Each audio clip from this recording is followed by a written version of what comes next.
영하 40도 냉동창고 맛이 어떠냐 이년아. 군수품을 빼돌리던 부패 간부들이 비리를 캐던 여군 하사를 냉동고에 가뒀지만 그녀의 아버지가 대한민국군 서열 1위 합참의장이었고 부대를 찾아와서 부패한 이들을 개박살 내면서 생기는 이야기입니다. 대한민국 군수 물류의 심장, 강원도 원주에 자리 잡은 제1군수지원사령부 예하 태백 보급창. 거대한 창고 건물들이 거인처럼 늘어선 이곳은 전방으로 향하는 모든 물자의 동맥과도 같은 곳이었다. 매캐한 디젤 연료 냄새와 금속이 부딪히는 소음, 분주하게 움직이는 장병들의 함성이 뒤섞인 공기 속으로 앳된 얼굴의 신임 하사 한설이가 첫 발을 내디뎠다. 갓 재단한 전투복은 아직 그녀의 몸에 익숙지 않은 듯 뻣뻣했고 베레모 아래로 단정하게 묶은 머리카락 한 올 흐트러짐이 없었다. 그녀의 어깨에 달린 초록색 견장은 이제 막군 생활의 첫 페이지를 넘긴 신참의 설렘과 긴장을 동시에 보여주고 있었다. 하지만 그녀의 고든 자세와 흔들림 없는 눈빛에서는 신참답지 않은 강한 의지가 엿보였다. 그도 그럴 것이 그녀는 단순히 군인의 길을 선택한 젊은이가 아니었다. 대한민국군 서열 1위, 사성 장군인 합참의장 한민준 대장의 외동딸. 그것이 그녀가 필사적으로 숨기고 있는 정체였다. 신고합니다. 하사 한설이 금일부로 태백 보급창 냉동관리반으로 전입을 명받았습니다. 이에 신고합니다. 보급창 지원과장 사무실 책상에 앉아 서류를 넘기던 김태수 상사가 흘깃 그녀를 쳐다보았다. 달아빠진 전투복과 기름때 낀 전투화, 굵은 목과 팔뚝에 얽힌 힘줄은 그가 이 바닥에서 보낸 세월을 짐작하게 했다. 그는 입꼬리만 살짝 올려 미소를 짓는 듯 많은 듯하며 서리를 위아래로 훑었다. 한설이 하사? 웬만한 강심장 아니면 여자들은 기피하는 곳인데 용기가 가상하군. 아버지가 군인인가? 뼈가 있는 질문이었다. 서리는 순간 가슴이 철렁했지만 이내 평정을 되찾고 또렷하게 대답했다. 아닙니다. 평범한 회사원이십니다. 그래. 하긴 요즘 세상에 딸 가진 부모가 사서 고생하는 군대에 보내려고 하겠나. 김 상사는 무심하게 코웃음을 치며 서류에 도장을 찍었다. 그의 눈빛에는 신참 여군에 대한 호기심보다는 귀찮음과 경계심이 더 짙게 서려 있었다. 냉동관리반은 황진철 중사가 꽉 잡고 있으니 그 친구 말만 잘 따르면 별 탈 없을 거야. 괜히 나대지 말고 시키는 것만 잘하라고. 알았나? 예, 알겠습니다. 서리는 힘차게 대답했지만 나대지 말라는 말이 칼날처럼 날아와 가슴에 박혔다. 아버지의 후광 없이 오직 자신의 능력으로 인정받겠다는 결심이 벌써부터 시험대에 오른 기분이었다. 서리가 배속된 냉동관리반은 보급창 내에서도 가장 크고 오래된 제3냉동 창고를 담당하는 곳이었다. 축구장 2개를 합친 것보다 더 넓은 창고는 최전방 GOP부터 후방 부대까지 전군에 보급될 육류와 어패류, 냉동식품들이 산더미처럼 쌓여 있었다. 창고 문이 열릴 때마다 뿜어져 나오는 하얀 냉기는 한여름의 열기마저 얼려버릴 듯 차가웠다. 그녀의 사수는 황진철 중사였다. 구릿빛 피부에 다부진 체격, 사람을 꿰뚫어 보는 듯한 날카로운 눈매를 가진 그는 냉동관리반의 실질적인 왕이었다. 그는 전입신고를 하는 서리를 삐딱하게 서서 바라보며 말했다. 한설이라고 했나? 반갑다. 근데 여긴 내가 생각하는 그런 낭만적인 곳이 아니야. 하루 종일 영하 20도짜리 냉동고를 들락날락해야 하고 돼지고기 반마리쯤은 혼자서 거뜬히 들어 옮겨야 한다. 일주일 안에 울면서 전출 보내달라고 할지도 모르겠군. 걱정 안 하셔도 될 것 같습니다. 어떤 일이든 최선을 다하겠습니다. 서리의 당찬 대답에 황 중사의 눈썹이 꿈틀했다. 그는 재미있는 장난감을 발견한 아이처럼 입맛을 다시며 서리의 어깨를 툭 쳤다. 패기 하나는 마음에 드네. 좋아. 그럼 어디 한번 실력 좀 볼까? 저기 어우 3구역에 있는 냉동 삼겹살 박스, 비우 구역으로 전부 옮겨. 오늘 안으로. 황 중사가 손가락으로 가리킨 곳에는 어른 허리 높이까지 쌓인 냉동 삼겹살 박스들이 산처럼 쌓여 있었다. 어림잡아 수백 박스는 좋게 넘어 보였다. 명백한 길들이기이자 군기잡기였다. 서리는 입술을 깨물었지만 군말 없이 고개를 숙였다. 예, 알겠습니다. 그날부터 서리의 고된 보급창 생활이 시작되었다.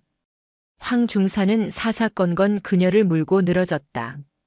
재고 정리, 창고 청소, 지게차 유도 등 가장 힘들고 굳은 일은 모두 그녀의 몫이었다. 박스 포장이 조금이라도 찢어지면 모두 앞에서 고래고래 소리를 질렀고 재고 수량이 딱 맞지 않으면 무능하다며 인격을 모독하는 발언도 서슴지 않았다. 그의 옆에는 항상 박격포 상병이 그림자처럼 붙어서 황 중사의 만행을 거들었다. 그는 교활한 눈빛으로 서리를 훑으며 음흉한 농담을 던지거나 일부러 서리가 옮기는 짐에 발을 거는 등 비열한 괴롭힘을 일삼았다. 하지만 서리는 묵묵히 버텼다. 고된 육체 노동에 온몸이 으스러질 듯 아팠고 차가운 냉동고 안에서 살을 애는 추위에 온몸이 떨렸지만 그녀는 단 한 번도 약한 소리를 내지 않았다. 오히려 고된 훈련이라 생각하며 이를 악물었다. 그녀의 그런 모습은 황 중사와 박 상병의 심기를 더욱 불편하게 만들었다. 그러던 어느 날 서리는 보급창 생활의 유일한 위안인 동기 이하사를 통해 이상한 점을 발견하게 되었다. 서리야, 너희 창고에서 나가는 한우 등심 말이야. 그거 혹시 등급이 어떻게 돼? 우리 부대로 들어온 걸 보니까 상태가 영 별로라서. 기름은 잔뜩 꼈는데 육색은 거무죽죽하고. PX에서 함께 냉동식품을 먹던 이하사의 불평에 서리는 고개를 갸웃했다. 그럴 리가. 우리 창고에서 출고되는 등심은 전부 1등급이야. 내가 직접 검수 확인서에 서명까지 했는데. 이상하다. 아무리 봐도 그 정도 등급은 아닌 것 같던데. 뭔가 착오가 있는 거 아닐까? 그날 이후 서리는 출고되는 물품들을 유심히 살피기 시작했다. 그리고 얼마 지나지 않아 충격적인 사실을 발견했다. 분명 서류상으로는 최고 등급의 식자재가 출고되는 것으로 되어 있었지만 실제로 트럭에 실리는 물품들은 등급이 낮거나 유통기한이 임박한 것들이었다. 최고 등급의 물품들은 따로 빼돌려지고 그 자리를 값싼 물품들이 채우고 있었던 것이다. 모든 의혹의 화살은 황진철 중사와 김태수 상사를 향하고 있었다. 그들은 정기적으로 외부 트럭과 접촉했고 그 트럭이 창고를 떠나고 나면 최고급 식자재 박스 몇 개가 감쪽같이 사라지곤 했다. 이것은 단순한 착오가 아니었다. 군수 물자를 빼돌리는 조직적인 범죄였다. 장병들의 혈세로 구매한 식자재를 빼돌려 자신들의 배를 채우는 군인의 명예를 더럽히는 용서할 수 없는 행위였다. 한서리의 심장이 차갑게 식었다. 그녀는 아버지의 딸이라는 사실을 떠나 대한민국 군인으로서 이 부패의 고리를 반드시 끊어내야 한다고 다짐했다. 그러나 상대는 보급창을 쥐락펴락하는 실세들이었다. 섣불리 움직였다가는 증거도 찾기 전에 싹을 잘릴 것이 분명했다. 그녀의 눈빛이 이전과는 비교할 수 없을 정도로 차갑고 단단하게 빛나기 시작했다. 거대한 부패의 성벽 앞에 선 작은 눈송이. 그러나 그 눈송이는 강철의 심장을 품고 있었다. 이제 그녀는 자신의 모든 것을 걸고 이 어둡고 차가운 왕국의 균열을 내기 위한 싸움을 시작해야만 했다. 황진철 중사의 비리를 확신한 순간부터 한서리의 일상은 전쟁터로 변했다. 그녀는 더 이상 순진한 신임 하사가 아니었다.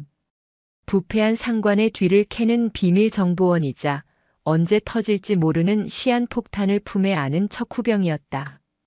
그녀의 모든 신경은 황 중사와 김 상사 그리고 그들의 수족인 박격포 상병의 움직임을 쫓는 레이더가 되었다.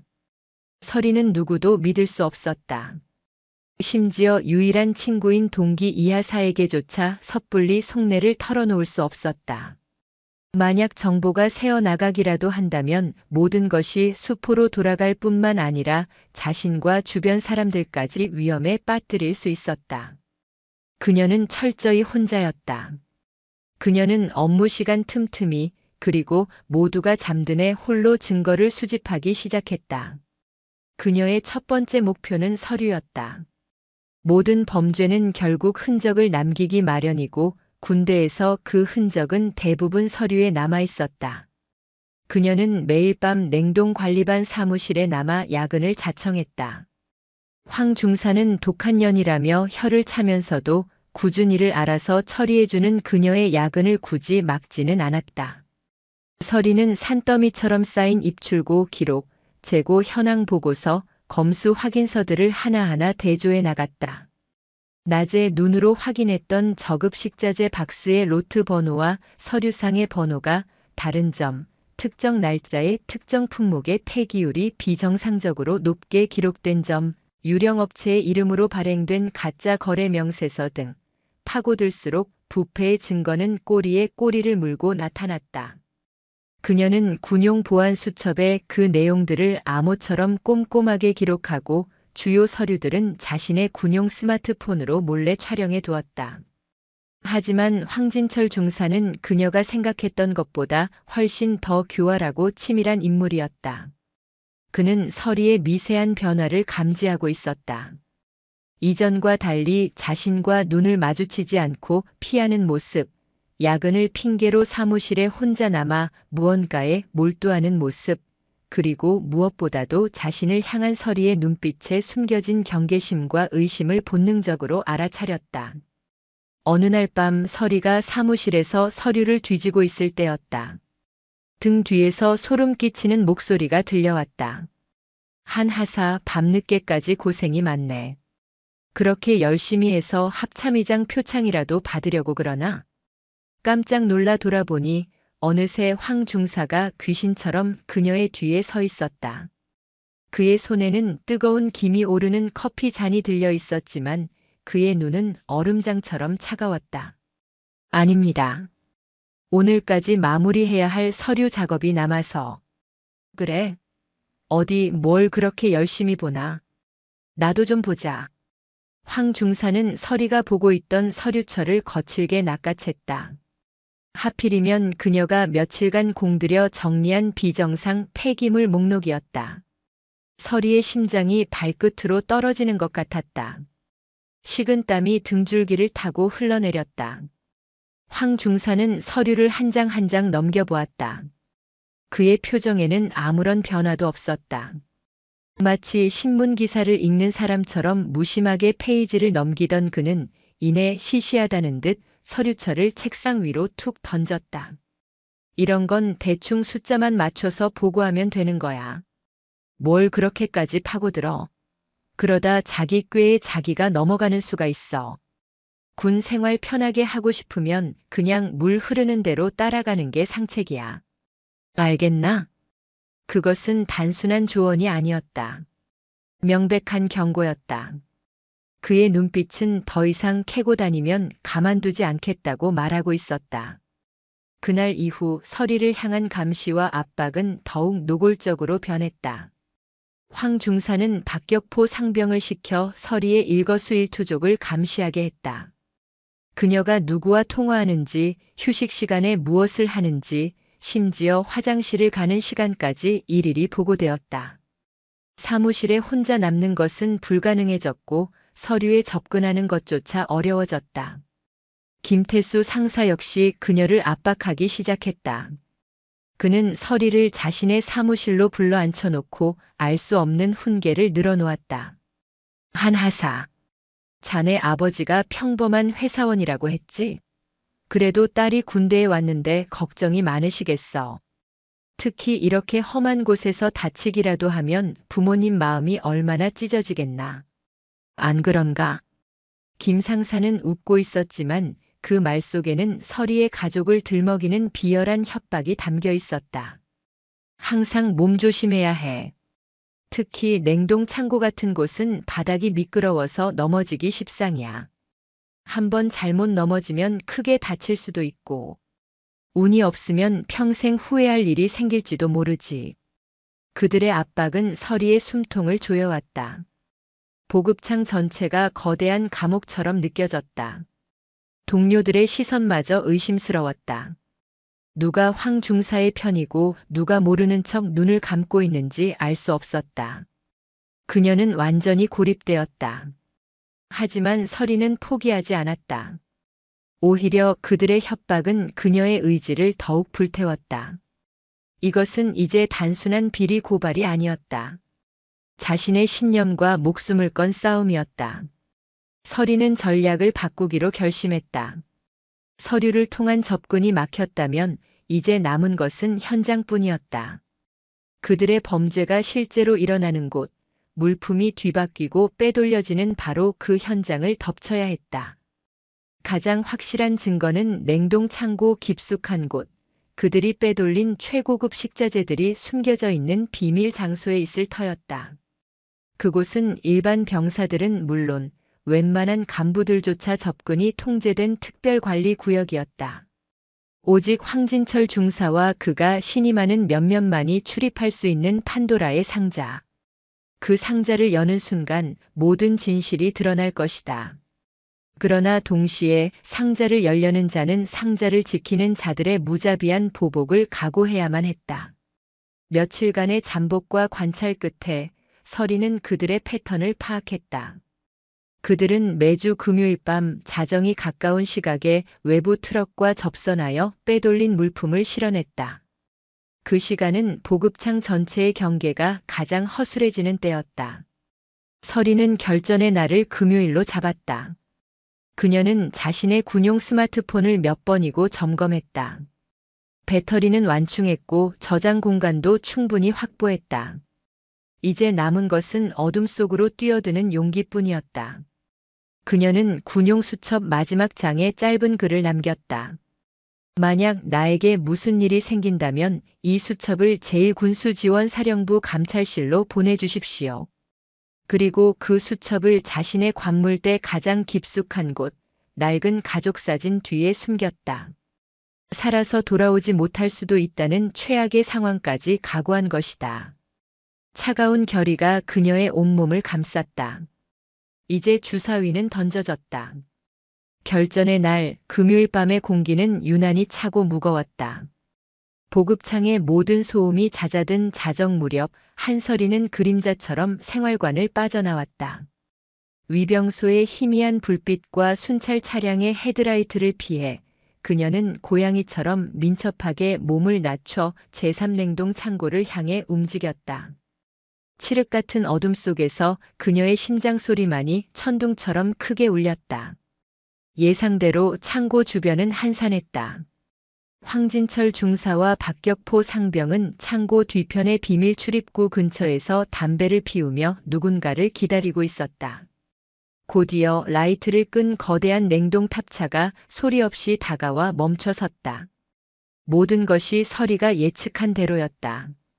서리는 그들이 트럭에 물건을 싣기 위해 분주하게 움직이는 틈을 타 창고의 반대편 환풍구를 통해 안으로 잠입했다.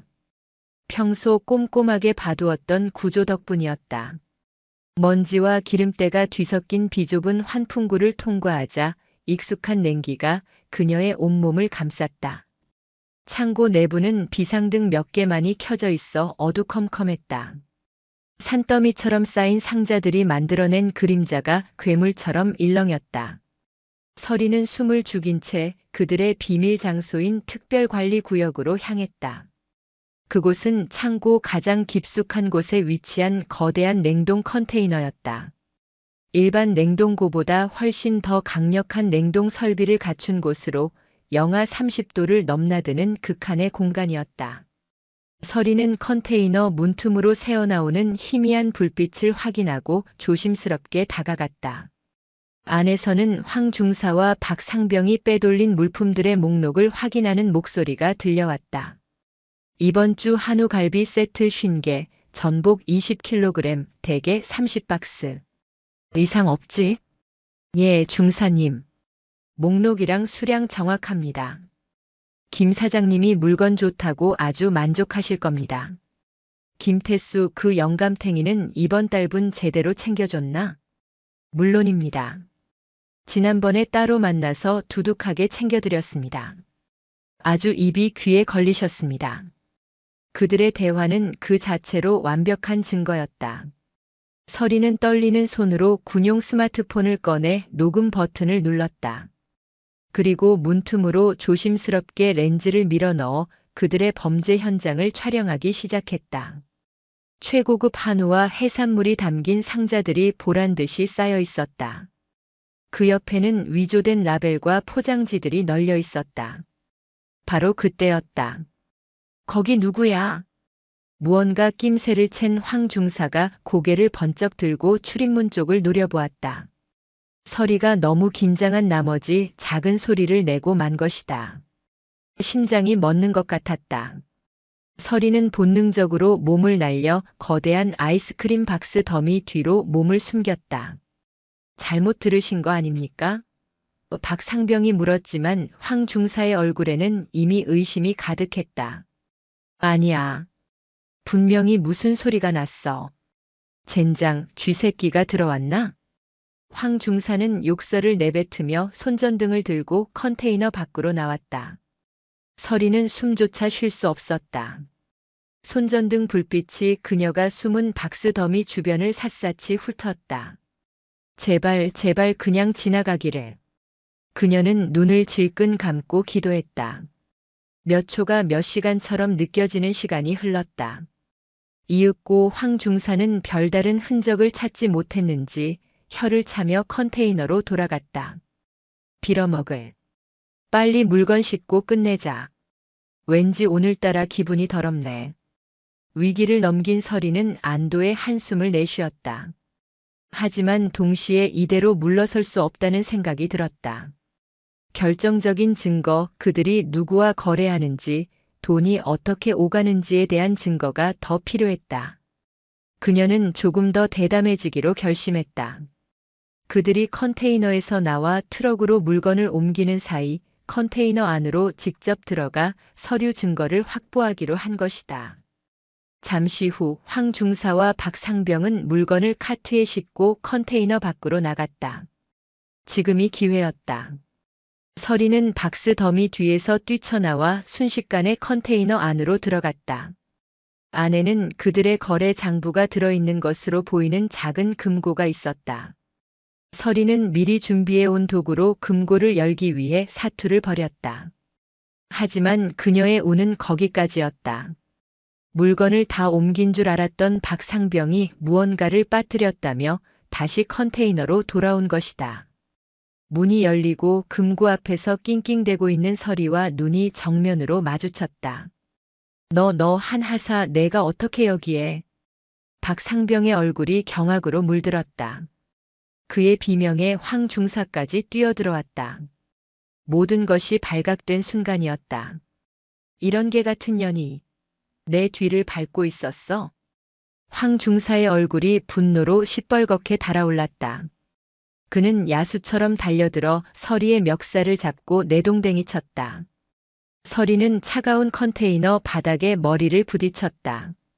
눈앞에서 별이 번쩍였다. 내년 우리를 갖고 놀았겠다. 당장 그 핸드폰 내놔. 황 중사는 서리의 손에서 스마트폰을 빼앗아 바닥에 던지고 군홧발로 무자비하게 짓밟았다. 액정이 박살나고 그녀가 목숨처럼 모았던 모든 증거가 산산조각 났다. 중사님, 2년 이거 어떻게 할까요? 그냥 둬선 안 될 것 같습니다. 박상병이 겁에 질린 목소리로 물었다. 황 중사의 눈이 살기로 번뜩였다. 그는 박살난 스마트폰을 집어들고 서리의 뺨을 후려쳤다. 어떻게 하긴. 이대로 조용히 사라지게 만들어야지. 마침 장소도 아주 좋잖아. 황 중사는 악마처럼 웃으며 서리의 머리채를 잡고 컨테이너 가장 깊숙한 곳으로 끌고 갔다. 영하 30도의 냉기가 뼛속까지 파고들었다. 내가 그렇게 좋아하는 냉동고에서 평생 잠들게 해주마. 아무도 널 찾지 못할 거야. 그냥 근무 중에 실족해서 사고사한 걸로 처리하면 그만이니까. 멍청한 년 감히 누굴 건드린 건지 이제야 좀 알겠나? 서리는 필사적으로 저항했지만 건장한 두 남자의 힘을 당해낼 수는 없었다. 그녀는 컨테이너 구석에 처박혔고 육중한 철문이 그녀의 눈앞에서 닫혔다. 쾅하는 굉음과 함께 한 줄기 빛마저 사라진 완벽한 어둠과 혹한이 그녀를 덮쳤다. 살려주세요. 문 열어. 이 악마 같은 놈들아. 서리는 미친 듯이 문을 두드리며 절규했다. 하지만 그녀의 비명은 두꺼운 철문을 뚫지 못하고 얼어붙은 공기 속으로 공허하게 흩어졌다. 체온이 급격하게 떨어지기 시작했다. 손과 발의 감각이 사라지고 눈꺼풀이 천근만근 무거워졌다. 죽음의 그림자가 그녀의 목을 서서히 조여오고 있었다. 그녀는 대한민국 합참의장의 딸이라는 사실을, 그리고 자신의 이름조차 잊어버릴 것 같은 극한의 공포 속에서 서서히 의식을 잃어갔다.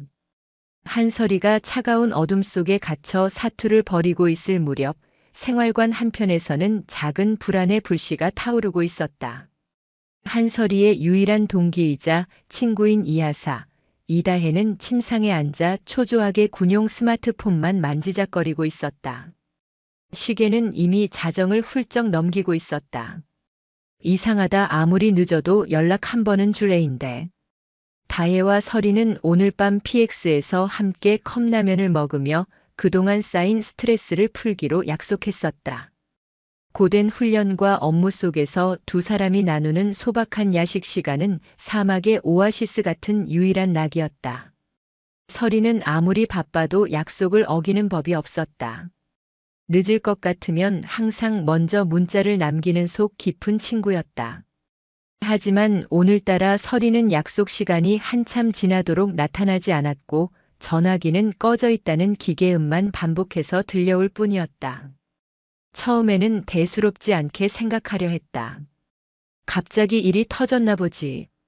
황 중사 그 인간이 또 괴롭히는 거겠지. 하지만 시간이 흐를수록 불길한 예감이 안개 속에서 스멀스멀 피어오르듯 다혜의 마음을 잠식했다. 최근 들어 눈에 띄게 어둡고 무언가에 쫓기는 듯 보였던 서리의 얼굴이 떠올랐다. 며칠 전 서리가 무심코 던졌던 말이 귓가에 섬뜩하게 맴돌았다. 다혜야, 만약에 내가 갑자기 사라지면 그냥 사고라고 생각하지 말아줘. 분명히 무슨 이유가 있는 걸 거야. 농담처럼 던진 말이었지만 서리의 눈은 전혀 웃고 있지 않았다. 다혜는 자리에서 벌떡 일어났다. 더 이상 기다리고만 있을 수는 없었다. 그녀는 생활관을 나와 곧장 당직실로 향했다. 충성. 하사 이다혜, 여쭤볼 것이 있어 왔습니다. 야심한 시각에 찾아온 다혜를 보며 당직사관인 최중위는 귀찮다는 표정을 숨기지 않았다. 무슨 일이야, 이 시간에. 저 제 동기인 한서리 하사가 아직 복귀하지 않은 것 같아서 혹시 보신 적 있으십니까? 최중위는 서류에서 눈도 떼지 않은 채 건성으로 대답했다. 한 하사? 아까 보급창 황 중사한테 연락 왔던데. 오늘 야간 작업 때문에 늦는다고. 뭘 그런 것까지 일일이 챙겨. 다 큰 성인들인데 알아서 하겠지. 하지만 연락이 전혀 되질 않습니다. 혹시 보급창으로 전화 한 통만 연결해 주실 수 있겠습니까? 아, 피곤하게 진짜. 이봐, 이 하사. 군 생활 처음 해? 야간 작업 중에 바빠서 전화 못 받을 수도 있는 거지. 동기 사랑이 유별난 건 알겠는데 오버 좀 하지 마. 가서 잠이나 자. 최중위의 냉담한 반응에 다혜는 입술을 깨물었다. 규정상으로는 그의 말이 틀리지 않았다. 하지만 다혜의 직감은 계속해서 위험 신호를 보내고 있었다. 이대로 돌아가 침대에 누우면 평생 후회할 것만 같았다.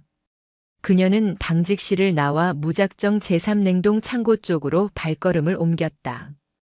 한밤의 군부대는 낮의 활기찬 모습과는 전혀 다른 스산하고 적막한 기운이 감돌았다. 멀리서 들려오는 순찰차의 엔진 소리만이 유일한 소음이었다.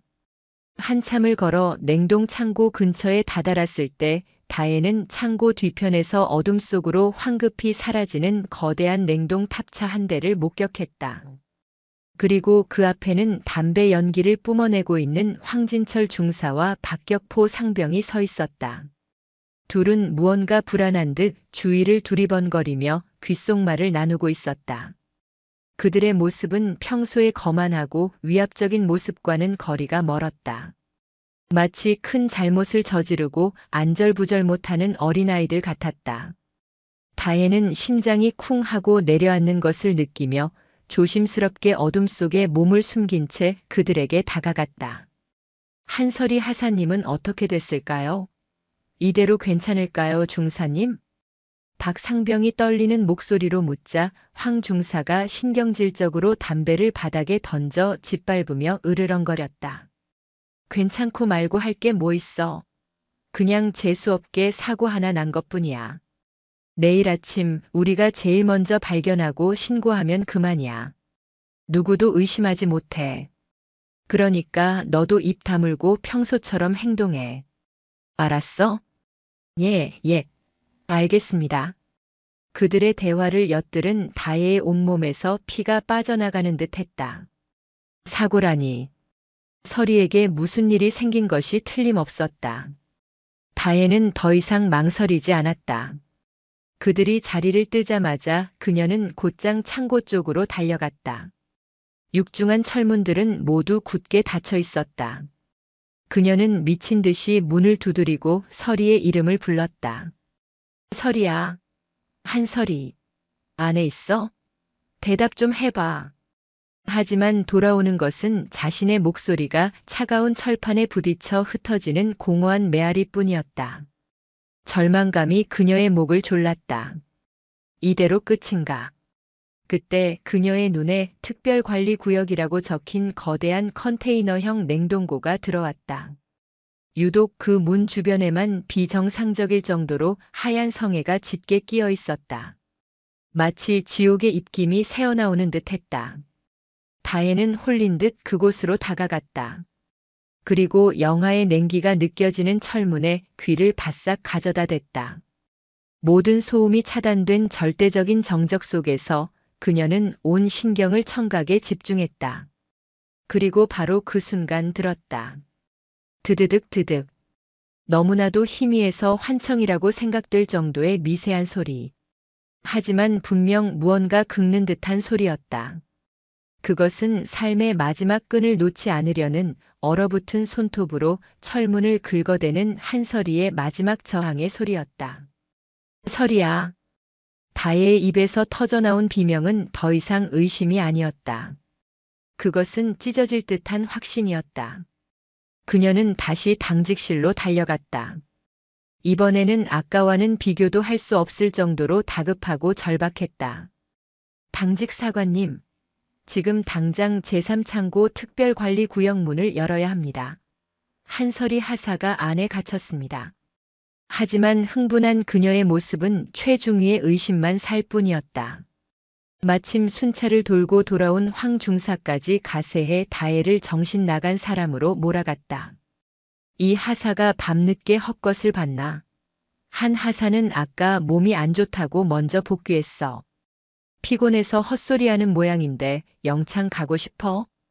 황 중사의 교묘한 거짓말과 당직 사관의 불신이라는 거대한 벽 앞에서 다혜는 무력했다. 아무도 그녀의 말을 믿어주지 않았다.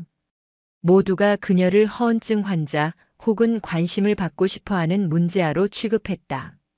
절망의 나락으로 떨어진 순간 다혜의 뇌리를 스치는 기억이 있었다. 임관식 날 설이가 그녀의 손을 잡고 비밀스럽게 했던 말. 다혜야, 우리 아빠 사실은 합참의장이셔. 이건 우리 둘만의 비밀이야. 하지만 정말 만약에 내가 죽을 위기에 처했는데 아무도 내 말을 믿어주지 않는 그런 최악의 상황이 온다면 그때는 이걸 써. 설이는 다혜에게 작은 쪽지 하나를 건넸다. 거기에는 비상 연락처와 함께 그들만이 아는 암호 같은 문장이 하나 적혀 있었다. 북악산의 푸른 소나무가 첫눈을 기다립니다. 그동안 다혜는 그것이 서리의 짓궂은 장난이라고만 생각했다. 하지만 지금 이 순간 그 쪽지는 서리를 구할 유일한 동아줄이었다. 그녀는 모두의 비웃음을 뒤로하고 당직실을 뛰쳐나왔다. 그녀의 눈에는 더 이상 두려움이 없었다. 오직 친구를 살려야 한다는 뜨거운 결의만이 불타고 있었다. 그녀는 부대 내 공중전화로 달려가 떨리는 손으로 쪽지에 적힌 번호를 눌렀다. 그리고 암호와 같은 문장을 울음을 삼키며 외쳤다. 북악산의 푸른 소나무가 첫눈을 기다립니다. 제3보급 창. 제 친구가 갇혀 있습니다. 그 한마디가 대한민국 국방의 심장부를 뒤흔드는 거대한 태풍의 시작이 될 것이라고는 그 순간 아무도 상상하지 못했다. 서울 용산구 국방부 합동참모본부 의장실. 대한민국의 모든 군사정보가 집결하고 국가 안보의 최종 결정이 내려지는 이곳은 자정이 넘은 시각에도 불이 꺼지지 않았다. 합참의장 한민준 대장은 산더미 같은 서류와 씨름하며 고된 하루를 마무리하고 있었다. 별 4개가 박힌 그의 견장은 그가 짊어진 책임의 무게를 말해주고 있었다. 피곤에 지쳐 잠시 눈을 붙이려던 그때 그의 집무실에 설치된 직통 비상 전화가 날카로운 파열음을 내며 울렸다. 의장실의 직통 전화는 전쟁이나 국가적 재난 상황을 제외하고는 거의 울리지 않는 전화였다. 한민준 대장의 얼굴에서 피로감이 순식간에 사라지고 야전 지휘관의 날카로운 긴장감이 그 자리를 대신했다. 무슨 일인가?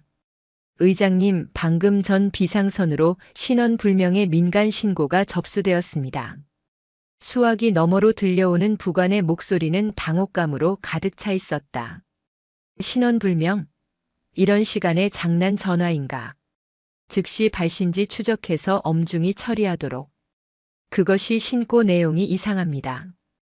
북악산의 푸른 소나무가 첫눈을 기다립니다라는 알 수 없는 말을 반복한 뒤 제1군수지원사령부 예하부대에서 위급 상황이 발생했다고만 하고 끊어졌습니다. 부관의 보고가 끝나자마자 한민준 대장의 온몸이 그 자리에 얼어붙었다. 북악산의 푸른 소나무. 그것은 세상에 오직 단 2사람, 자신과 사랑하는 딸 서리만이 아는 암호였다. 어릴 적 서리가 위험에 처했을 때 자신을 부를 수 있도록 함께 만들었던 둘만의 약속. 서리가 군인의 길을 가겠다고 했을 때 그는 최악의 상황을 대비해 이 암호를 다시 한번 딸에게 주지시켰다. 그리고 지금 그 암호가 울렸다. 한민준 대장의 머릿속이 하얗게 비는 듯 했다. 딸의 얼굴이 눈앞에 어른거렸다. 무슨 일이 생긴 것이다. 그것도 아주 심각한 일이. 서리다. 그의 입에서 나온 나직한 한마디에 의장실의 공기가 얼어붙었다. 그의 얼굴에서 아버지의 온화한 미소는 흔적도 없이 사라지고 적의 심장을 꿰뚫는 맹장의 살기만이 번뜩였다. 당장 의장 전용 블랙호크 헬기 준비시켜.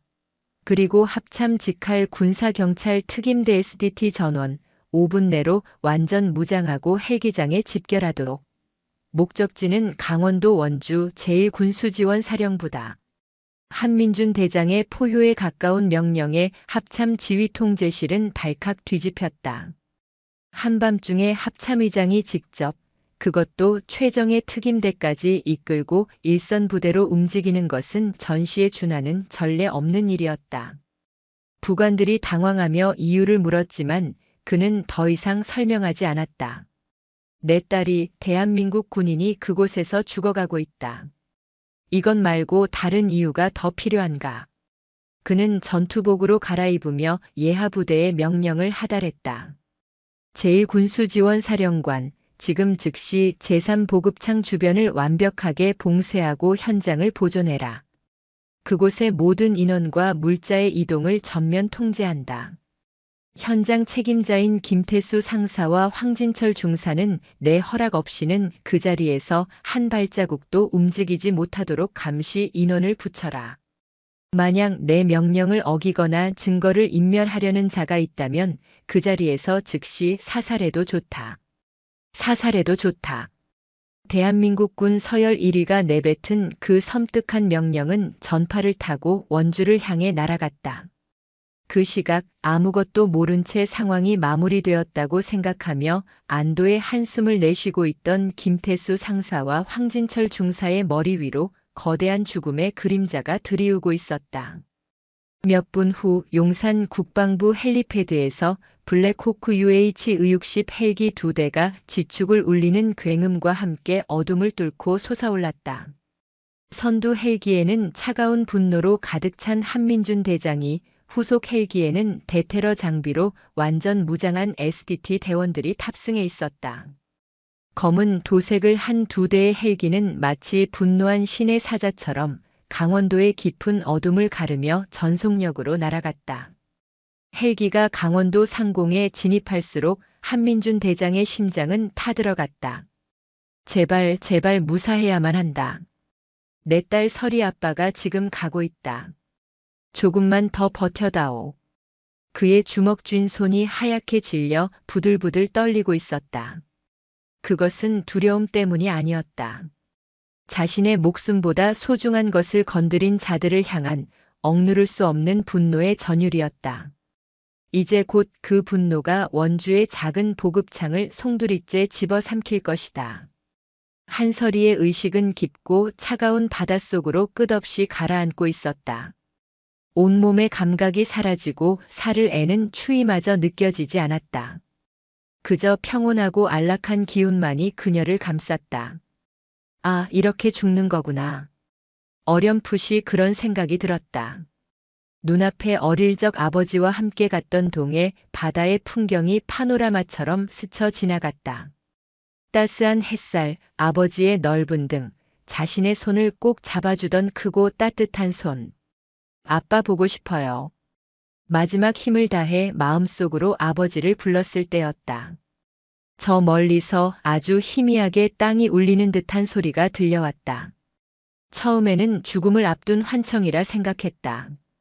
하지만 그 소리는 점점 더 커지고 명확해졌다. 그것은 단순한 소음이 아니었다. 하늘을 찢고 땅을 뒤흔드는 거대한 헬리콥터의 로터 소리였다. 그 순간 서리에 꺼져가던 생명의 불씨가 마지막으로 타올랐다. 살아야 한다. 살아서 저 악마들을 내 손으로 심판해야 한다.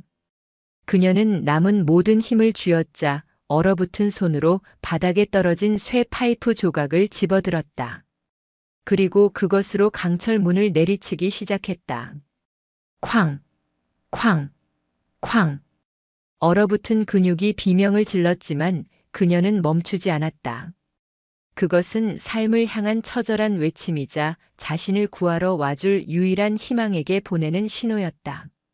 한편 원주 제1군수지원사령부 상공에 나타난 2대의 검은 헬기는 부대 전체를 충격과 공포에 빠뜨렸다. 한밤중에 합참의장 직속 헬기가 예고도 없이 나타난 것이다. 비상 사이렌이 울리고 잠들어 있던 부대원들이 허둥지둥 뛰쳐나왔다. 연병장에 착륙한 헬기에서 내리는 한민준 대장의 모습을 본 부대 지휘관들은 그 자리에서 그대로 굳어버렸다. 살기가 등등한 합참의장과 그 뒤를 따르는 완전 무장한 SDT 대원들의 모습은 마치 적진에 침투하는 특수부대와도 같았다. 제3보급창으로 안내해. 한민준 대장의 낮고 차가운 목소리에 사령관조차 감히 고개를 들지 못하고 그의 길을 열었다. 그 시각 제3보급창 사무실에서 김태수 상사와 황진철 중사는 끓인 커피를 마시며 느긋하게 상황을 정리하고 있었다. 시끄러운 헬기 소리가 들렸지만 그저 야간 비행 훈련이겠거니 하고 대수롭지 않게 여겼다. 그들의 머릿속은 오직 내일 아침 한서리의 시신을 어떻게 발견하고 얼마나 그럴듯하게 사고 보고서를 꾸밀 것인가에 대한 생각으로 가득 차 있었다. 바로 그때 사무실 문이 거칠게 열리며 지휘관들과 함께 한민준 대장이 들어섰다. 별 4개가 박힌 전투모 한민준 대장의 얼굴을 확인한 김 상사와 황 중사의 얼굴에서 핏기가 사라졌다. 손에 들고 있던 커피 잔이 바닥에 떨어져 산산조각 났다. 충충성. 이 시간에 어쩐 일이십니까, 의장님? 김 상사가 덜덜 떨며 경례를 붙였지만 한민준 대장은 그의 경례를 받지도 않고 짐승과 같은 눈으로 그들을 꿰뚫어 보았다. 한설이 하사 어디 있나? 그의 입에서 나온 이름에 황 중사의 심장이 멎는 듯 했다. 어떻게 합참의장이 이 말단 부대의 하사 한 명의 이름을 알고 있는 것인가? 한한 하사 말입니까? 그 친구는 아까 몸이 좋지 않다며 먼저. 황 중사가 더듬거리며 준비했던 거짓말을 늘어놓으려는 순간 한민준 대장의 손이 번개처럼 날아와 그의 멱살을 움켜쥐었다. 내 놈이 감히 내 앞에서 거짓을 고하는가? 마지막으로 묻겠다. 내 딸 어디에 가뒀지? 내 딸이라는 말에 김 상사와 황 중사의 눈앞이 캄캄해졌다. 그들이 건드린 신임 하사가 대한민국군 서열 1위의 외동딸이었다니. 모든 퍼즐이 맞춰졌다. 왜 그렇게 신참이 뻣뻣하고 정의감에 불탔는지, 왜 자신들의 비리를 끈질기게 파고들었는지. 공포에 질려 아무 말도 못하는 그들을 보며 한민준 대장은 더 이상 질문할 가치도 없다는 듯 그들을 내팽개쳤다. 그리고 창고 안쪽을 향해 소리쳤다. 설이야. 아빠 왔다. 대답해. 그의 절규에 응답하듯 창고 가장 깊숙한 곳, 특별관리구역 컨테이너 안에서 희미한 금속성 파열음이 들려왔다. 쾅! 쾅! 한민준 대장은 망설임 없이 그곳으로 달려갔다. 굳게 닫힌 강철 문 앞, 그는 문을 열라고 소리쳤지만 겁에 질린 황 중사는 열쇠를 떨어뜨리며 허둥대기만 했다. 비켜! 한민준 대장은 SDT 대원들에게 눈짓했다. 대원들은 즉시 휴대용 브리칭 장비를 꺼내 강철 문의 경첩과 잠금 장치에 설치했다. 폭파 준비 완료. 폭파해. 쾅. 하는 굉음과 함께 수십 년간 굳게 닫혀있던 강철 문이 종이장처럼 찢겨져 나가며 옆으로 쓰러졌다. 문이 열린 순간 영하 30도의 살인적인 냉기가 폭풍처럼 쏟아져 나왔다. 그리고 그 차가운 어둠의 끝, 하얀 서리로 뒤덮인 채 쇠 파이프 조각을 힘없이 쥔 채 쓰러져 있는 딸의 모습이 보였다. 설이야. 한민준 대장의 입에서 군인의 우렁찬 목소리가 아닌 한 아버지의 찢어지는 절규가 터져 나왔다. 그는 딸에게 달려가 싸늘하게 식어가는 몸을 부둥켜 안았다. 미세하게 붙어있는 숨결. 아직 살아있다. 의무병. 당장 의무 헬기 불러. 내 딸 반드시 살려내. 반드시. 그는 자신의 전투복 상의를 벗어 딸의 몸을 감쌌다. 그리고 얼음보다 차가운 눈으로 사색이 되어 주저앉아 있는 김태수와 황진철을 돌아보았다. 저 악마들을 당장 체포해. 군복을 벗기고 계급장을 뜯어내. 저놈들은 더 이상 대한민국 군인이 아니다. 한민준 대장의 눈에서 뜨거운 눈물이 흘러내려 차갑게 얼어붙은 딸의 뺨 위로 떨어졌다. 한 방울, 두 방울. 그것은 슬픔의 눈물이자 지옥의 악마들조차 전율하게 할 무서운 분노의 시작을 알리는 신호탄이었다. 한민준 대장의 분노가 원주의 제3보급창을 휩쓸고 지나간 다음 날 대한민국 국군은 건군 이래 유례없는 거대한 소용돌이에 휘말렸다.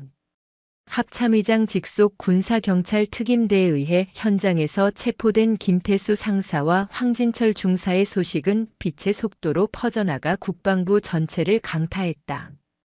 단순한 군기 문란이나 비리 사건이 아니었다. 합참의장의 외동딸이 연루된 살인 미수 사건이자 군수 시스템의 심장부에서 골마 터진 거대한 부패의 민낯이 드러나는 신호탄이었다. 사건의 중대성을 인지한 국방부 장관은 즉시 국방부 검찰단 내 육해공군 최고의 수사 인력으로 구성된 합동특별수사본부를 꾸렸다. 본부장으로는 독사라는 별명으로 불리는 고강철 군검사가 임명되었다. 그는 그 어떤 외압에도 흔들리지 않는 대쪽 같은 성품과 한 번 물면 절대 놓지 않는 집요함으로 군내에서는 공포의 대상이었다. 특별수사본부가 차려진 국방부 영내의 한적한 건물, 창문 하나 없는 지하 취조실에서 황진철 중사는 밤샘 조사에 완전히 녹초가 되어 있었다. 그는 여전히 자신이 저지른 짓의 무게를 실감하지 못하고 있었다. 그저 운이 없어서 재수없게 건드려서는 안 될 사람을 건드려서 일이 이 지경이 되었다고 생각할 뿐이었다. 황 중사 마지막 기회야. 내가 아는 걸 전부 불어. 김태수 상사 뒤에 누가 더 있지? 이 거대한 빼돌리기의 진짜 몸통은 누구야? 고강철 검사의 목소리는 낮고 조용했지만 그 안에는 상대의 영혼까지 꿰뚫어보는 듯한 압도적인 힘이 실려 있었다. 하지만 황 중사는 어설픈 의리를 지키려 했다. 저는 정말 김태수 상사가 시키는 대로 했을 뿐입니다. 그 윗선에 대해서는 아는 바가 없습니다. 모든 건 김 상사가 꾸민 일입니다. 그래? 정말 모른다? 고 검사는 비웃음조차 짓지 않았다. 그는 옆에 있던 수사관에게 서류 뭉치 하나를 건네받아 황 중사의 눈앞에 펼쳐 보였다. 그것은 황 중사의 아내와 천안 명의로 된 차명 계좌의 거래 내역이었다. 지난 몇 년간 정체불명의 돈이 수억 원 단위로 입금된 기록이 빼곡하게 찍혀 있었다. 그리고 그 돈으로 강남의 고급 아파트를 사고 외제차를 굴린 내역까지 첨부되어 있었다. 평범한 중사 월급으로는 불가능한 일인데. 이 돈 전부 어디서 났지? 김태수가 준 건가 아니면 모른다고 잡아떼는 그 윗선에서 직접 꽂아준 건가? 이 돈의 출처, 자금 세탁 과정 전부 다 밝혀내면 내 아내와 처남은 공범으로 구속될 거야. 내 어린 아들은 하루아침에 부모를 모두 잃고 범죄자의 자식이라는 낙인이 찍히겠지. 그래도 계속 모르쇠로 일관할 텐가. 가족을 건드리는 압박에 황 중사의 마지막 방어선이 무너져 내렸다. 그는 책상 위로 무너지듯 쓰러져 오열하며 자신이 아는 모든 것을 털어놓기 시작했다. 하지만 그가 아는 것은 거대한 빙산의 일각에 불과했다.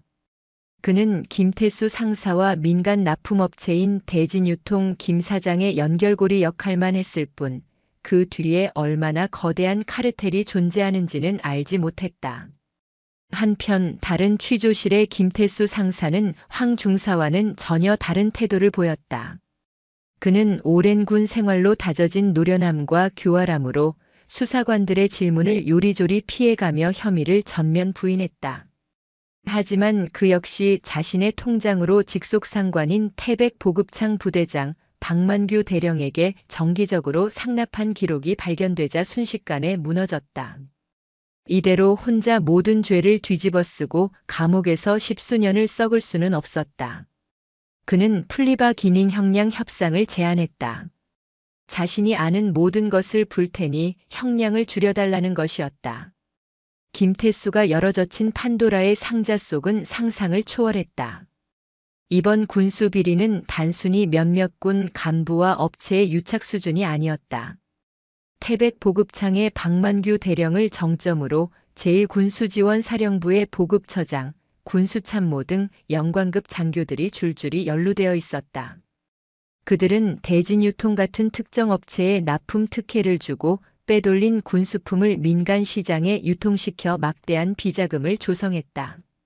그리고 그 비자금은 더 높은 윗선의 상납금과 군내 각종 로비 자금으로 사용되었다. 수십 년간 누구도 건드리지 못했던 군수사령부 전체를 뿌리부터 썩게 만든 거대한 부패의 왕국이었던 것이다.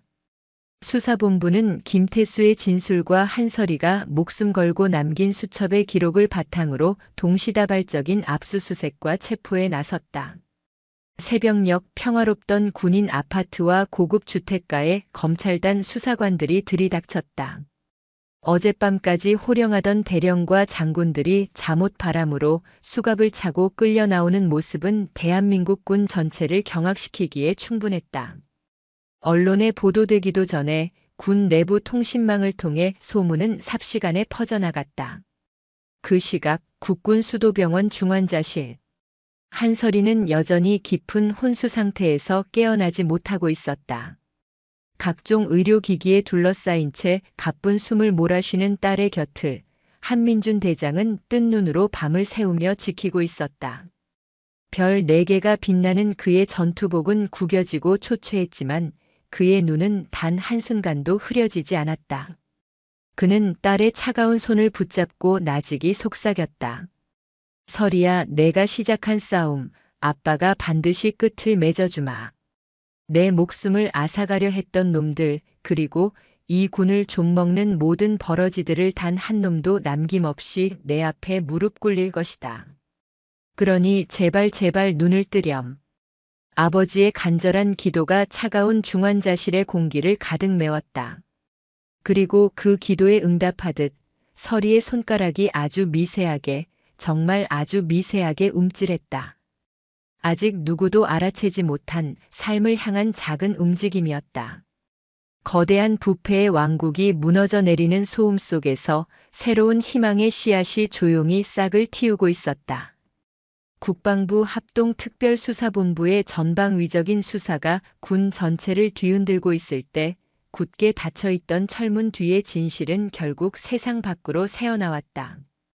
최초 보도는 한 인터넷 언론의 단독 기사였다. 합참의장 딸 군납 비리 파헤치다 냉동고서 살해당할 뻔군 수뇌부 대거 연루 정황. 자극적인 제목의 기사는 순식간에 모든 포털 사이트의 메인 화면을 장식했다. 처음에는 그저 그런 가십성 기사로 치부하던 사람들도 후속 보도를 통해 사건의 전말이 드러나자 경악을 금치 못했다. 국민의 혈세로 운영되는 군대, 그 중에서도 가장 청렴해야 할 군수사령부에서 벌어진 추악한 비리의 실체, 그리고 진실을 밝히려던 한 젊은 여군이 겪어야 했던 끔찍한 사건에 온 국민이 분노했다. 여론은 용암처럼 들끓었다. 청와대 국민청원 게시판에는 군납 비리 관련자 전원을 극형에 처하고 군 조직을 전면 개혁하라는 청원이 올라와 하루 만에 수십만 명의 동의를 얻었다. 언론사들은 연일 특집 기사를 쏟아냈고 시사 프로그램에서는 군사 전문가와 평론가들이 모여 군의 구조적인 문제점을 신랄하게 비판했다. 군에 대한 국민의 신뢰는 하루아침에 땅으로 곤두박질 쳤다. 이러한 폭발적인 여론은 수사본부에 강력한 힘을 실어주었다. 그 누구도 감히 수사에 압력을 넣거나 진실을 은폐하려 들지 못했다. 오히려 국방부 장관과 각 군 참모총장들은 앞다투어 뼈를 깎는 자정 노력을 통해 환골탈퇴하겠다는 대국민 사과 성명을 발표했다. 구속되는 장교들의 숫자는 날마다 늘어갔고 수사는 군수사령부를 넘어 국방부 본청의 고위 관료들과 퇴역 장성들이 포진한 군피아 군대 마피아 세력으로까지 확대될 조짐을 보였다. 모든 것이 정의의 이름 아래 순조롭게 진행되는 것처럼 보였다. 하지만 한민준 대장은 보이지 않는 거대한 저항이 시작되었음을 직감하고 있었다. 수십 년간 군이라는 이름 아래 거대한 이권 카르텔을 형성해 온 그들은 결코 순순히 무너지지 않을 터였다. 그들은 여론의 불길이 자신들의 안방까지 태워버리기 전에 어떻게든 이 상황을 뒤집으려 할 것이 분명했다. 그들의 반격은 예상치 못한 곳에서 시작되었다. 익명의 군 내부 고발 형식을 빌린 기사들이 하나둘씩 나오기 시작했다. 한민준 합참의장, 딸의 개인적 복수 위해 군 전체를 뒤흔들어 월권행위 논란. 수사 과정서 과도한 인권 침해 및 강압 수사 의혹 표적 수사 아닌가. 기사의 논조는 교묘했다. 군의 부패를 비판하면서도 사건의 본질을 딸을 구하기 위한 아버지의 복수극으로 프레임 전환을 시도했다. 한민준 대장을 군 개혁의 상징이 아닌 사적 감정으로 군 조직 전체를 위기에 빠뜨린 독단적인 지휘관으로 묘사하기 시작한 것이다. 또한 수사 과정에서 일부 피의자들이 과도한 심리적 압박을 받고 있다는 식의 인권 문제를 제기하며 수사의 동력을 약화시키려 했다. 이것은 군 내부의 부패 세력과 그들과 결탁한 정치권, 그리고 일부 보수 언론이 합작한 고도의 여론전이었다. 그들은 한민준이라는 개인에게 흠집을 내어 그가 진행하는 개혁의 정당성 자체를 무너뜨리려 하고 있었다. 어느 날 저녁 한민준 대장은 국방부 장관의 긴급 호출을 받았다. 굳은 표정의 장관은 그에게 여러 신문 기사와 정치권 동향 보고서를 내밀었다.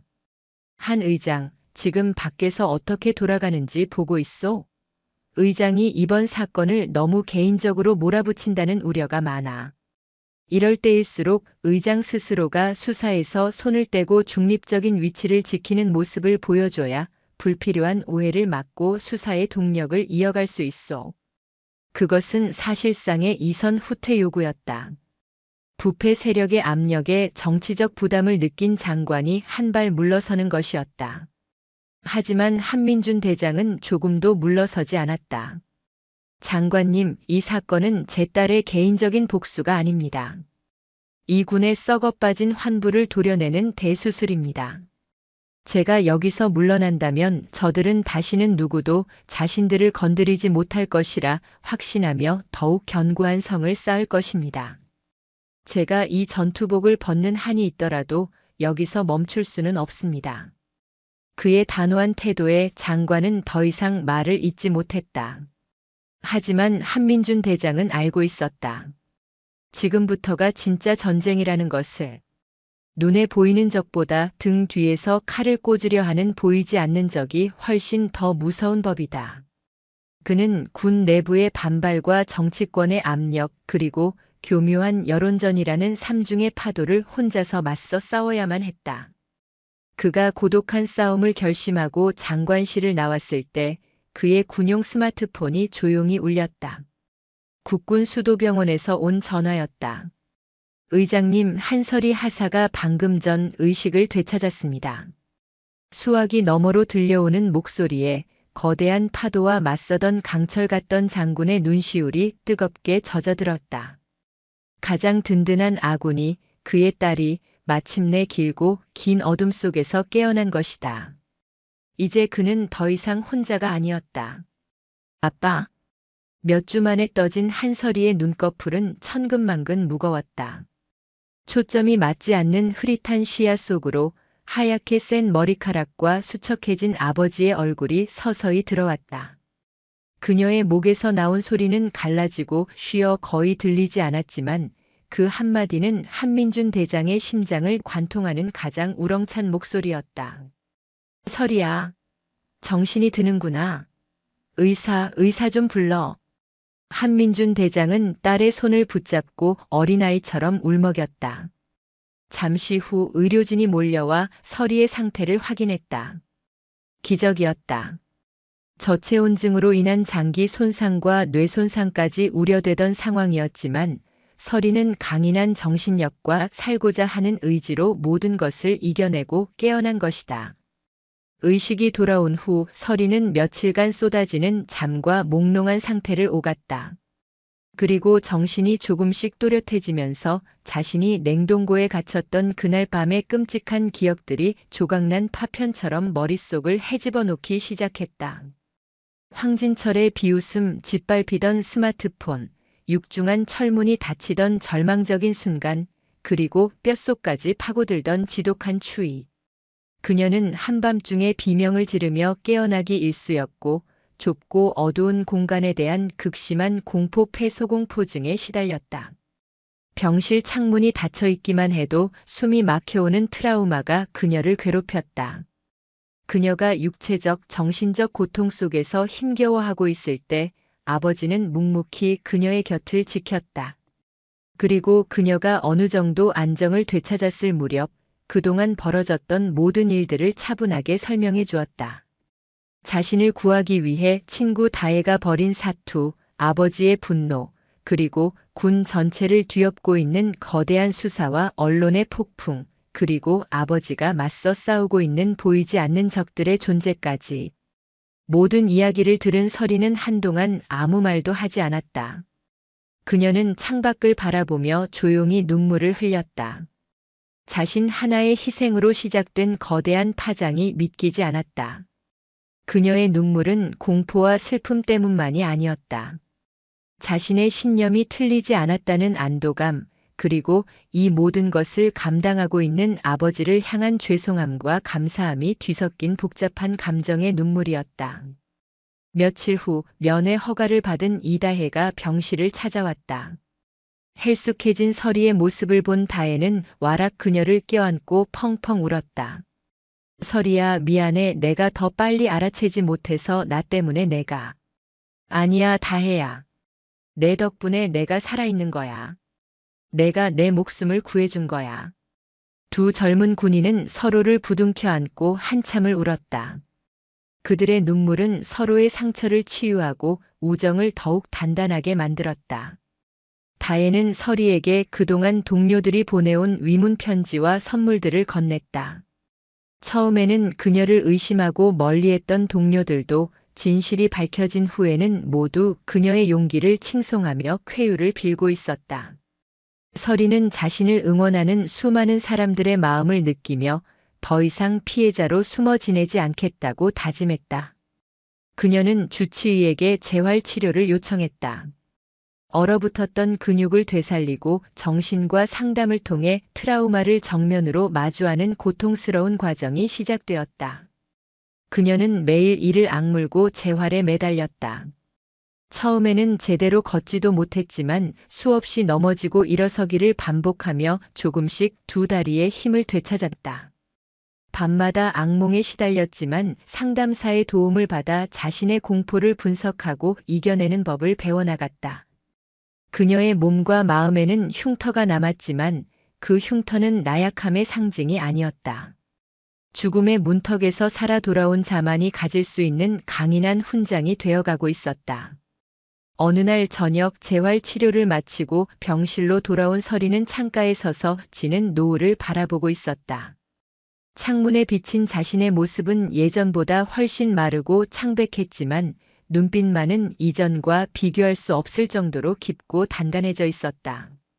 그때 병실 문이 열리고 아버지가 들어왔다.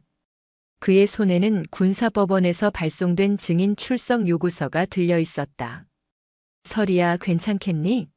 아직 몸도 성치 않은데 내가 겪었던 일을 다시 증언하는 것은 무척 고통스러운 일이 될 거다. 원하지 않는다면.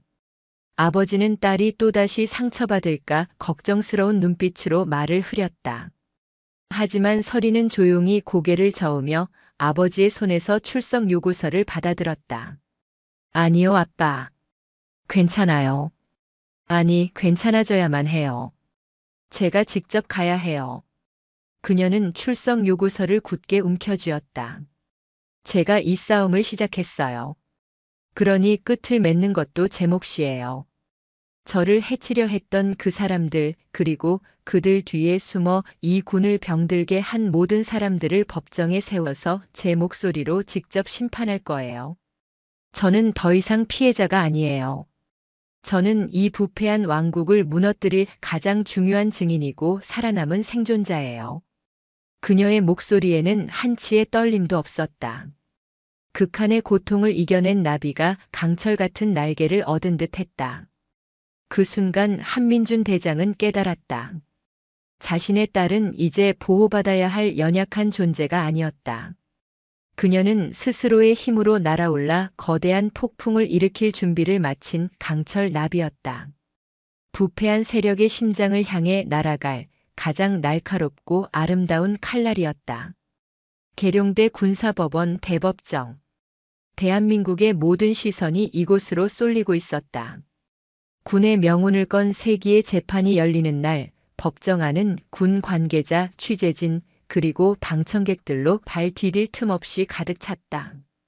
엄숙하고 무거운 공기 속 피고인석에 나란히 앉은 황진철, 김태수, 그리고 전 태백 보급창장 박만규 대령을 비롯한 10여 명의 전현직 장교들은 창백한 얼굴로 고개를 숙이고 있었다.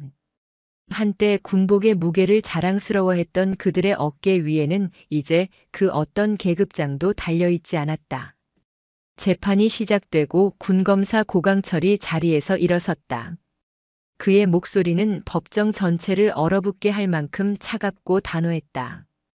수많은 증거와 관련자들의 증언이 쏟아져 나왔고 그들이 수십 년간 쌓아 올린 부패의 왕국이 얼마나 거대하고 추악했는지가 만천하에 드러났다. 피고인 측 변호인단은 어떻게든 형량을 줄이기 위해 사건의 본질을 흐리고 한서리를 공격하는 전략을 펼쳤다. 증인은 당시 갓 임관한 신임 하사였습니다. 업무 미숙으로 인한 착오나 과장이 있었을 가능성은 없습니까? 피고인 황진철 중사와의 개인적인 갈등이 증인의 편향된 진술에 영향을 미쳤다고는 생각하지 않습니까? 영하 30도의 냉동고에 사람이 갇혔는데 어떻게 살아남을 수 있었던 겁니까? 증인의 진술에는 상식적으로 납득하기 어려운 부분이 많습니다. 그들의 날카로운 질문은 모두 법정의 한가운데 증인석에 앉아 있는 한 사람을 향하고 있었다. 갓 달인 깨끗한 전투복 차림의 한설이, 아니 이제는 1계급 특진하여 중사 계급장을 단 한설이는 흔들림 없는 눈빛으로 그 모든 공격을 온몸으로 받아내고 있었다. 그녀의 얼굴은 병상에 있을 때보다 훨씬 건강해 보였지만 그 눈빛은 이전보다 몇 곱절은 더 깊고 단단해져 있었다. 저는 제 눈으로 본 사실과 제가 직접 겪은 진실만을 말하고 있습니다. 설이의 목소리는 나지막했지만 법정 안의 모든 소음을 잠재우는 힘이 있었다. 그녀는 변호인단의 교묘한 질문에 말려들지 않고 군인 특유의 간결하고 논리적인 방식으로 차분하게 답변을 이어갔다.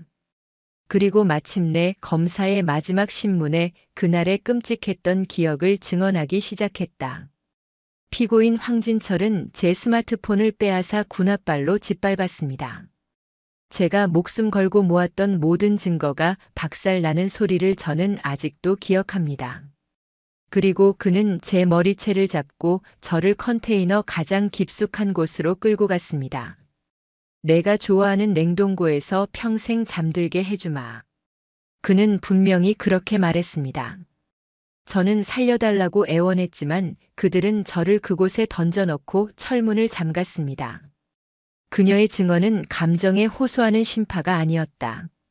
철저히 사실에 기반한 한 군인이 겪은 사건 보고서였다. 하지만 그 어떤 감정적인 호소보다 더 듣는 이의 심장을 저미는 힘이 있었다.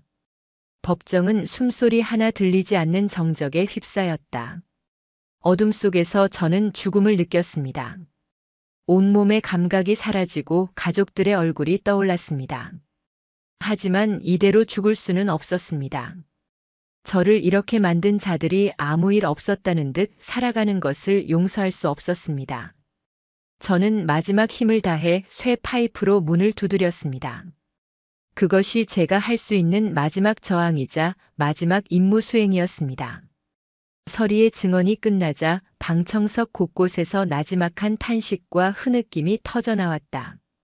방청석 한가운데에서 재판을 지켜보던 한민준 대장은 군복이 아닌 사복 차림이었다. 그는 주먹을 하얗게 쥔 채 고통스러운 기억을 다시 한번 꺼내야만 했던 딸의 모습을 끝까지 지켜보았다. 그의 눈에는 아버지로서의 아픔과 군인으로서의 긍지가 교차하고 있었다. 며칠 후 마침내 최종 선고가 내려지는 날. 재판장은 모든 피고인을 기립시켰다. 판결을 선고한다. 피고인 황진철 살인미수, 직권남용, 특수절도, 뇌물수수 등 재반 혐의를 모두 유죄로 인정하여 징역 25년을 선고한다. 망치 소리와 함께 내려진 첫 선고에 황진철은 그 자리에 주저앉아 오열했다. 이어지는 선고는 부패한 왕국에 대한 사형 선고나 다름없었다. 피고인 김태수 징역 15년. 피고인 박만규 징역 12년. 주범들은 물론 비리에 연루된 모든 장교들에게 군인으로서는 감당할 수 없는 중형이 선고되었다. 또한 그들은 전원불명의 전역과 함께 군인 연금을 포함한 모든 혜택을 박탈당하고 범죄로 취득한 모든 재산을 몰수당했다. 수십 년간 쌓아 올린 그들의 명예와 부가 한순간에 잿더미로 변하는 순간이었다. 재판장의 마지막 말이 법정 전체에 울려 퍼졌다. 이번 사건은 단순히 몇몇 군인의 일탈이 아니라 우리 군의 심장부에 박힌 치명적인 독이었다. 한 젊은 군인의 희생과 용기가 아니었다면 이 독은 군 전체를 괴사시켰을 것이다. 법원은 피고인들을 엄중히 처벌함으로써 다시는 이 땅의 군복이 사리사욕에 더럽혀지는 일이 없도록 할 것이다. 재판이 끝나고 서리는 법정을 나섰다. 수많은 카메라 플래시가 그녀를 향해 터졌지만 그녀는 담담한 표정으로 그 앞을 지나 아버지에게로 향했다. 아버지는 말없이 딸을 힘껏 안아주었다. 길고 길었던 싸움이 마침내 끝나는 순간이었다. 몇 달의 시간이 흘렀다. 한서리 중사의 용기 있는 행동은 군 전체를 바꾸는 거대한 나비 효과를 일으켰다. 국방부는 군수 및 조달 시스템을 전면 개혁하기 위한 특별위원회를 발족했다. 모든 계약 과정을 투명하게 공개하고 내부 고발자를 철저히 보호하는 한서리법이 제정되었다. 군의 고질적인 병폐였던 군피아 카르텔은 뿌리가 뽑혔고 부패에 연루되었던 수백 명의 군인과 민간업자들이 법의 심판을 받았다. 그리고 오늘 한민준 대장은 자신의 모든 임무를 마쳤다는 듯 명예로운 전역을 선택했다. 그의 전역식은 조촐했지만 그를 존경하는 수많은 후배 장병들이 자리를 가득 메워 진심 어린 박수를 보냈다. 그로부터 며칠 뒤 이른 새벽 태백산맥의 전기가 서린 원주의 한 언덕. 이제는 중사 계급장이 익숙해진 한서리와 이다혜가 나란히 서서 떠오르는 아침 해를 바라보고 있었다.